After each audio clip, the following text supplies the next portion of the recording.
নমস্কার বন্ধুরা, আশা করি আপনারা সবাই ভালো আছেন। আজকে আমি আপনাদের জন্য একদম স্পেশাল রেসিপি বানাবো লাউ দিয়ে। তো চলুন দেখে নেবেন নিরামিষ আমি লাউ স্পেশাল ভাবে কিভাবে তৈরি করি। প্রথমে দেখুন এইরকম ভাবে আমি পিস করে নিয়েছি দেখুন। আর ওইটির লাউয়ের খোসা আমি ফেলিনি একদমই। দেখুন লাউয়ের খোসা রেখেই আমি এই রেসিপিটি বানাবো। দুর্দান্ত একদম মাখনের মতন, এজ ইট ইজ মাখনের মতোই লাগবে খেতে। দেখুন পিসটা কেমন করেছি আমি, দেখে নেন ভালো করে। অর্ধেকটা মিডিলে অল্প একটু কেটে নিয়েছি, আমি চিড়ে নিয়েছি আর অল্প এরকম চাকচাক করে। এখন মশলা নিয়ে নিচ্ছি 1 চামচ পোস্ত, 1 চামচ সাদা সর্ষে, তারপর একটি কাঁচা লঙ্কা, প্রচন্ড ঝাল একটি, আর ছোট এক পিস আদা। এটি এখন বেটে নেব খুব মিহি করে। বাটা হয়ে গেছে। এখন দিয়ে দিচ্ছি 1/3 ভাগ লবণ, তারপর দিয়ে দিচ্ছি আরো একটি কাঁচা লঙ্কা কুচি, ধনিয়া পাতা কুচি দিয়ে খুব ভালো করে মিক্স করে নেব। এটি এখন মিক্স করা হয়ে গেছে।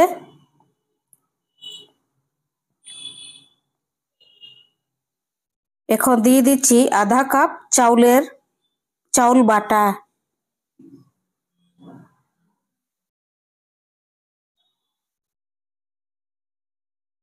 তারপর দিয়ে দিচ্ছি আধা চামচ ময়দা, তারপর দিয়ে দিচ্ছি আধা চামচ পোস্ত, এখন দিয়ে দিচ্ছি আধা চামচ কাশ্মীরি লাল লঙ্কা পাউডার, আধা চামচ হলুদ, আধা চামচ লবণ দিয়ে এই ব্যাটারটি খুব ভালো করে একটু মিক্স করে নিচ্ছি।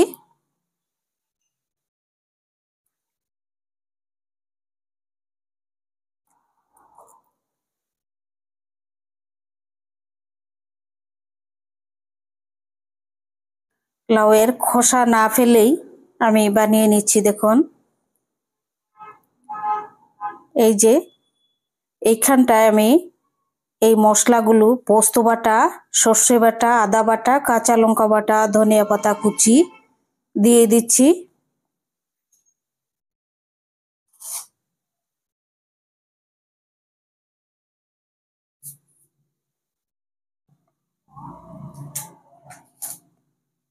এখন এই চাউলের গুঁড়ি আর ময়দা ওগুলোর মধ্যে আমি এটি কভার করে নিচ্ছি খুব ভালো করে।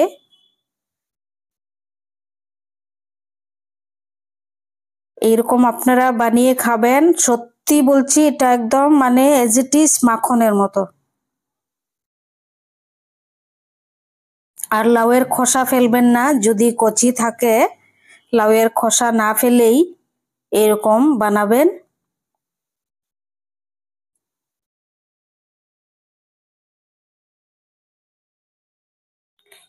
মানে বুঝাই যাবে না যে এটি লাউয়ের, মনে হবে কি এটি মাখন। মানে মাখনকে আমি এরকম চাউলের গুঁড়ি দিয়ে বানিয়েছি। এখন ভেজে নিচ্ছি দেখুন সবগুলা।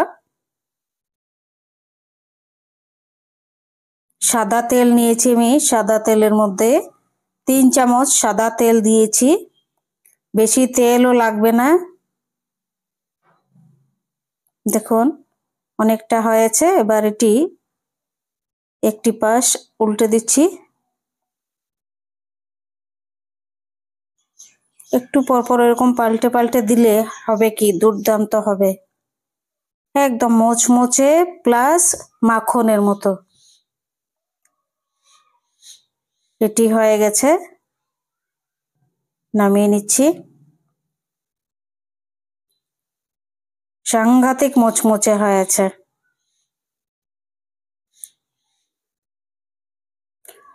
আপনাদের যদি আমার রেসিপিগুলো ভালো লাগে সাবস্ক্রাইব করবেন, লাইক করবেন, শেয়ার করবেন অনুগ্রহ করে। আর স্কিপ না করে দেখবেন। আমি খুবই অসহায়, খুবই বিপদে আছি। স্কিপ করলে আমার কোনো লাভ হবে না, আপনারা স্কিপ করবেন না, অনুগ্রহ করে হাত জোড় করে বলছি। আমার ভিডিওটি পুরোপুরি দেখবেন আর শেয়ার করবেন, কমেন্ট করবেন, লাইক করবেন, সাবস্ক্রাইব করবেন। আমি খুব সমস্যা, কি বলবো আপনাদেরকে। এই যে এগুলো ভিডিওর জন্য রেসিপিগুলো বানাতে হচ্ছে, আমি ঋণ ধার করে রেসিপিগুলো বানাচ্ছি। আমি যেন ঋণ ধার থেকে মুক্তি পাই, এটার জন্য আপনারা আমাকে সাহায্য করবেন। সাহায্য বলতে সাবস্ক্রাইব, লাইক, শেয়ার, কমেন্ট। সবাই ভালো থাকবেন, সুস্থ থাকবেন, আর এরকম ভাবে নিরামিষ বানিয়ে খাবেন, নিরামিষ লাউ। আমি গ্যারেন্টি দিচ্ছি আপনাদেরকে, এটি মাখনের মতো, খেতে একদম মাখনের মতো।